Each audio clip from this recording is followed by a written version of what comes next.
नमस्कार, आप देख रहे हैं हमारा समाचार में आपके साथ शगुफ्ता खान। देश भर के 13 राज्यों में 89 सीटों पर कल वोटिंग हुई। देश में लोकसभा चुनाव 2024 के दूसरे चरण में बड़े राज्यों में कम वोटिंग हुई। छोटे राज्यों में वोटों की बारिश हुई। देश भर में 88 सीटों पर 26 अप्रैल को 63.50% वोटिंग हुई।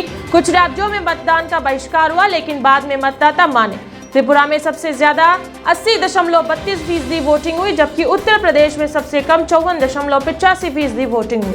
इस दौरान नॉर्थ ईस्ट के राज्यों में बम्पर वोटिंग देखी गई। साल 2019 की तुलना में इस बार दूसरे चरण में मतदान का प्रतिशत गिरा। इस साल कई राज्यों में वोटिंग पर तेज गर्मी का असर देखा गया। चुनाव आयोग की ओर से अंतिम आंकड़े जारी होने पर इनमें कुछ बदलाव संभव है। दूसरे चरण के मतदान के साथ ही केरल, राजस्थान, त्रिपुरा समेत 13 राज्यों में मतदान की प्रक्रिया खत्म हो गई। इस चरण में केरल की सभी 20, राजस्थान की 13 और त्रिपुरा की 1 सीट पर मतदान हुआ। पहले चरण में राजस्थान की 25 में से 12 और त्रिपुरा की 2 में से 1 सीट पर मतदान हुआ था।